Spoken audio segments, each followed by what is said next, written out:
कर्णपुर में हम जीतेंगे, बड़ी उम्मीद है हम लोगों को। हालांकि इन्होंने जो जिस प्रकार से मंत्री बनाया उनको, ये मैं समझता हूँ किसी भी दृष्टिकोण से उचित नहीं कहा जा सकता। कानून क्या कहता है क्या नहीं कहता है। आप मॉडल कोड ऑफ कंडक्ट लगाते हो, एक मंत्री को आप डाक बंगलों में सेक्रेटरी में ठहरने के लिए भी अलाउ नहीं करते हैं, गाड़ी अलाउ नहीं करते हैं। कोड ऑफ कंडक्ट लागू होते ही सब विड्रॉ हो जाता मंत्री से भी। और आप उस व्यक्ति को एक जो उम्मीदवार है वो सीधा मंत्री पद की शपथ दिलाते हो, ये नैतिकता की मैं समझता हूँ दृष्टिकोण उचित नहीं कहा जा सकता। पब्लिक का इम्प्रेस कर रहे हो कि आपके उम्मीदवार को मंत्री पहले ही बना दिया है, तो ये बहुत उचित काम नहीं कहा, मतलब बहुत ही अनुचित काम इन्होंने किया है, ये मैं कह सकता हूँ आपको। हो सकता है कि इसके कारण भी हमें और अधिक वोट मिलेंगे, हम ज़्यादा कंफर्टेबल होंगे, मैं उम्मीद करता हूँ। वैसे हमारी जो स्कीमें हैं, हमारी योजनाएं हैं, चुनाव तो हम लोग कामयाब नहीं हो पाए, कई कारण हो गए, ध्रुवीकरण कर दिए चुनाव को भी। मोदी जी ने, अमित शाह जी ने, 5 मुख्यमंत्रियों ने कन्हैया लाल को 5 लाख रुपए दिए, 50 लाख दे दिए हैं मुसलमान को। इससे बड़ा झूठ तो मैं समझता हूँ इस साल का 2023 का कोई हो नहीं सकता। आप बड़े बड़े नेता के झूठ बोलने लग जाएंगे चुनाव जीतने के लिए, फिर देश में क्या होगा। तो ये तमाम बातें आपके सामने हैं। फिर भी हमने अपनी हार को विद ह्यूमिलिटी स्वीकार किया है। पर इनका जो फाउल खेलना था, जो ध्रुवीकरण करना था, हिंदू मुसलमान की बात करनी थी, सनातन धर्म की बात करनी थी, ये पूरा गुमराह करने देश को, पूरे देश को।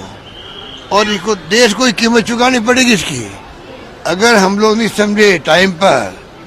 और मीडिया की भूमिका बहुत बड़ी होती है, वो पूरी तरह कामयाब नहीं है बल्कि असफल है। इस देश का मीडिया कुछ लोगों को छोड़ करके पूरी तरह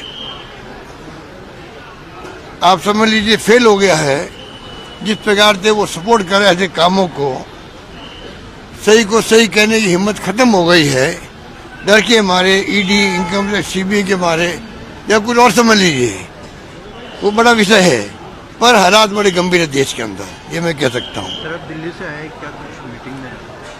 कल हमारी मीटिंग जो हमारे कांग्रेस अध्यक्ष खड़गे साहब के साथ में, राहुल गांधी के साथ हो गई, जो अलायंस कमेटी बनी उसकी।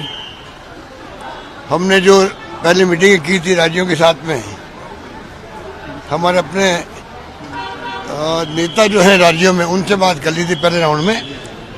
अब दूसरे राउंड में जो है, जो वहाँ की पार्टी हैं इंडिया गठबंधन की, उनके साथ में बातचीत शुरू हो रही है परसों से। 7 तारीख से 7, 8, 9 को संभवतः अगर उनको सुविधाएं हुई, उनकी सुविधाएं देखनी पड़ेगी हम लोगों को। तो मैं समझता हूँ कि हम लोग सब मिलके चर्चा शुरू करने लग जाएंगे और उम्मीद करते हैं कि बहुत स्मूथली सबके साथ में सीट शेयरिंग का जो काम है वो आगे बढ़ेगा। पोर्टफोलियो अभी तक बांटे नहीं है राजस्थान में, अभी तक मजाक बन रही है। मुझे तो मुख्यमंत्री जी जो नए बने हैं, मैंने उनको शुभकामनाएं दी थी। जब नए बने मुख्यमंत्री जी, पहली बार एमएलए बनना, मुख्यमंत्री बनना बहुत बड़ा, मैं समझता हूँ इनको एक प्रकार से अवसर मिला है। तो कम से कम उसी दृष्टिकोण से इनकी पार्टी के हाईकमान को इनके साथ में न्याय करना चाहिए। मुख्यमंत्री बना दिया एक बात है, पर जिस प्रकार से व्यवहार हो रहा है, हर चीज को आप रिमोट कंट्रोल से चला रहे हो। चीफ सेक्रेटरी हो, डीजी पुलिस का वीआरएस ले लिया, हो तो भले आदमी थे, उन्होंने ले लिया, वीआरएस ले लिया, वरना वो 8-9 महीने और रहते अब यहाँ पर। उनको वीआरएस ले लिया उन्होंने, मान लीजिए, और 15-20 दिन लगा दिए मंत्रिमंडल गठन के अंदर, लगा दिए। चलो कोई बात नहीं। अब आप बताइए, 7 दिन हो गए मेरे ख्याल से, लगभग 7 दिन हो गए हैं, पोर्टफोलियो नहीं मिल रहे हैं, ये तो मजाक होगी ना। मतलब शुरुआत कैसी हो रही है राजस्थान के अंदर। फर्स्ट इंप्रेशन से लास्ट इंप्रेशन वाली बात है। आप क्या इंप्रेशन देना चाहते हो? आपकी दादागिरी चल रही है, होते हैं जो हम लोग कहते हैं बोझ वाली भाषा में दादागिरी। ये बीजेपी के हाईकमान की दादागिरी है। और बगैर प्रधानमंत्री जी के, गृह मंत्री जी के पत्ता नहीं हिलता है। इसका मतलब खाली नड्डा पे दोष नहीं जाता है।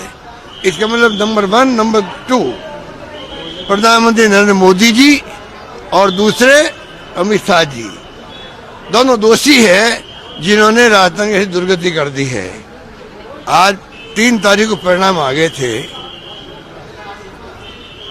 3 परिणाम आ गए थे और आज तारीख क्या हो गई है बता दीजिए। 1 महीना हो गया, ज्यादा हो गया। आप बताइए क्या मजाक नहीं है ये? जनता क्या सोच रही होगी? पोर्टफोलियो नहीं मिल रहे लोगों को। मंत्रियों की दुर्गति हो रही है। कोई लोग कह रहे हम तो जाते नहीं रूम के अंदर जब तो पोर्टफोलियो नहीं मिलेगा हम लोगों को। कोई अत्युत्साह में जा रहे हैं, खाली फोटो हटा रहे हैं वहां पर। गांधी जी हटा दो, अम्बेडकर की हटा दो, गुरु गोलवलकर साहब भी लगा दो, लगाओ कुछ भी करो, पर शासन तो शुरू करो कम से कम। गवर्नेंस देना शुरू क्यों नहीं कर रहे हो? अभी मुख्यमंत्री को सीखने में क्या टाइम लगेगा? होना तो ये चाहिए था एक्स्ट्रा तरीके से इनकी हौसला भी हो, इनको सलाह दी जाए सीधे नेताओं द्वारा और किसी ढंग से अच्छी गवर्नेंस हो। मेरी शुभकामनाएं उनके साथ पहले भी थी, आज भी है, आगे भी लेकिन मैं कोशिश करूंगा। अगर वो सच्चे सही ढंग से चलते गए, मुख्यमंत्री जी हमारी योजनाओं को बंद नहीं किया, गुड गवर्नेंस दी, सुशासन दिया, तो हम चाहेंगे वो कामयाब हो। भले आदमी है, सीधा आदमी है, उसका लाभ तो मिलना ही राजस्थान जनता को। कोई भले और सीधे आदमी को ये जिस प्रकार से व्यवहार कर रहे हैं, मैं उसको उचित नहीं मानता हूँ।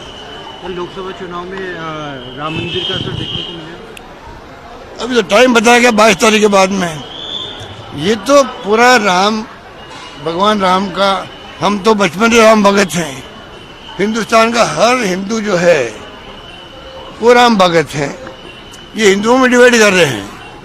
जो बीजेपी में जाएंगे हिंदू, वो जो राम भक्त वो मानते ही लोग। तो डिवाइड हिंदुओं को नहीं कर रहे हैं लोग क्या? ये खाली हिंदू मुसलमान नहीं कर रहे हैं, हिंदुओं में भी इन्होंने ये कर दिया है। जो आप बीजेपी में आइए, डिवाइड कर दिया गया है, किस रूप में कर दिया गया। और अभी तो शंकराचार्य जी बोलने लग गए हैं कि भाई हमें काय के लिए बुलाया जा रहा है?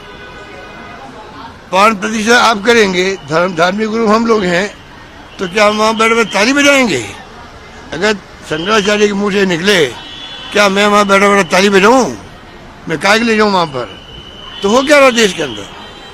राष्ट्रपति जी को बुला नहीं रहे हो, वो आदिवासी महिला है। ये मौका था मोदी जी के लिए